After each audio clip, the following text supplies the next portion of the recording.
my friends' wives coming to me and saying to me, I thought you were a friend. If the guy dies and doesn't have enough insurance. You go to a funeral in the fall. I used to have one guy, his name was Al Brown, he's dead now. Whenever there was a funeral in the fall, they'd all look at me. And just to see if I was, first of all, I was feeling sorry, but at the same time, that self-assured look, like, don't worry about anything, that family's taken care of. It was in my eyes. And they'd look at it. And this Al Brown, every time at a funeral, I'd run back to the office, because that phone would ring. Al Brown, yeah. You think I've got enough?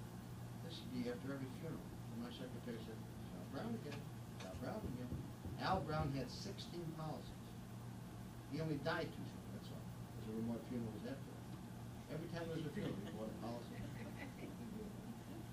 Every time, without doubt. All right, I'm starting to talk back about the fact that what you've got to own, the fact that you've got to sweat out premiums, the fact that everybody you talk to has got to feel that you're earnestly interested in them. The word empathy. You've got to feel for people. If you want to be successful in this business, you can do anything you want to do. I title most of my talks, Success Comes in Cans. You can if you want to badly enough. You ever hear the story about the bumblebee?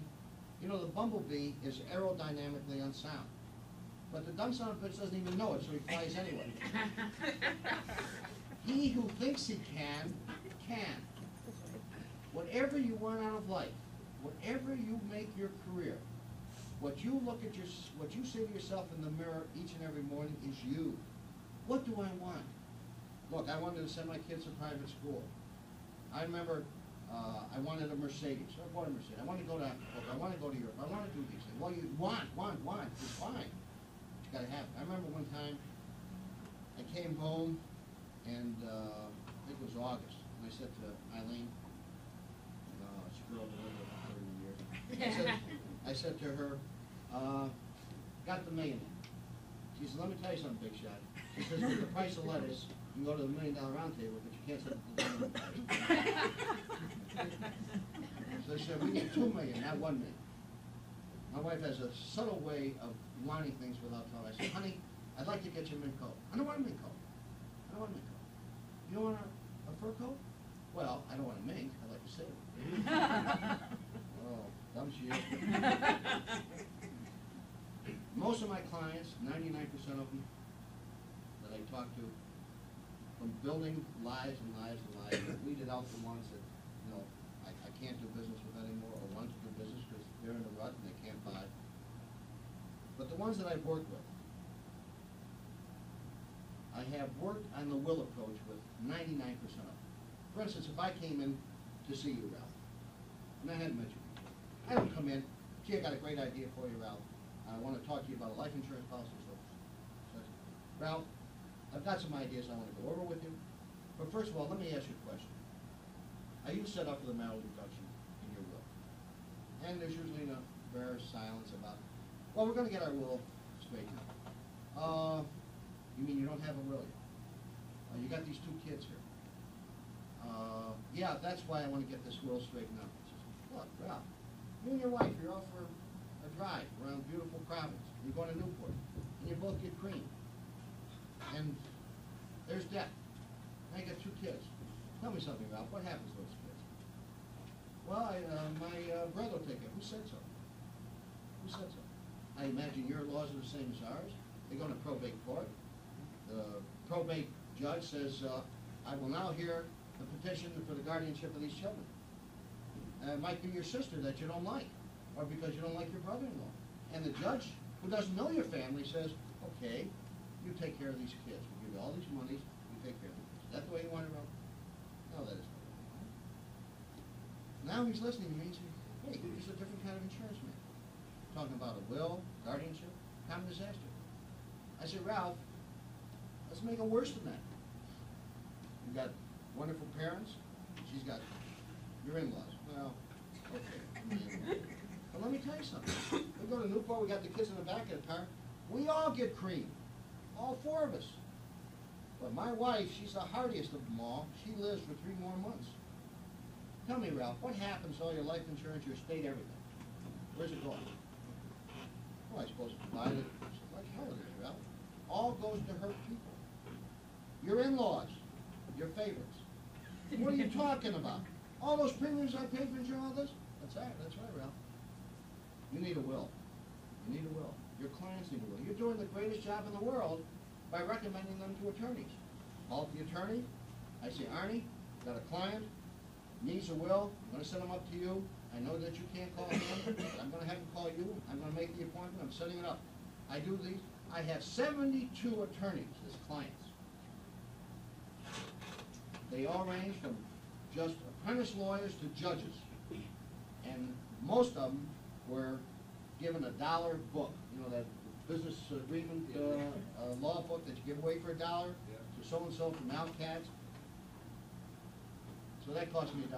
Then I refer them to different people to them that have their will drawn up. For peace of mind. For peace of mind. I don't want to talk about advanced underwriting except to say that in setting up a will, if a man has a sizable amount of insurance, and I always say to the lawyer, I don't want to recommend that his wife own these policies unless you tell me she should own these policies.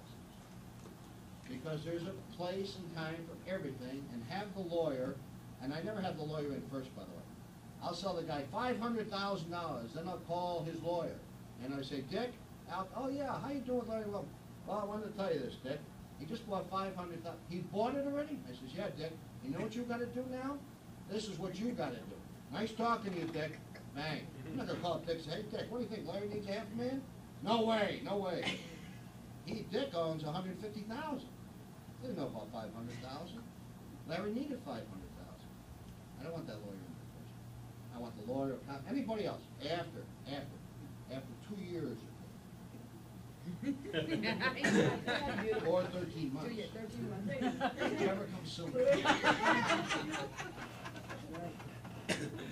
I am firmly convinced that this guy is better off seeing me than not having met me before, because I can tell him these things. And this is what I am doing for him. I am selling peace of mind. You've got to believe in yourself. You don't believe in yourself, and you wake up in the morning, you look in the mirror, and you say, I'm going to do things for people today. I'm going to do things for people. The only time I sell is during my lunch hour. I have luncheon appointments. I don't have time. Our agency is 105 years old. It's a long-time agency. From 1950 to 1960, we were the #1 agency in the United States under Edwin R. Erickson. The #1. Buffalo, New York. Once the home of the Buffalo Braves. Buffalo, New York, okay? #1, numero uno, for 10 straight years, 50 to 60 in ordinary sales. Tremendous record. Erickson decided to retire, and they gave it to Vince Bowers, Al Katz, and Charlie Taucus. Taucus is now the GA in Manchester. Vince has a small shop in Boston.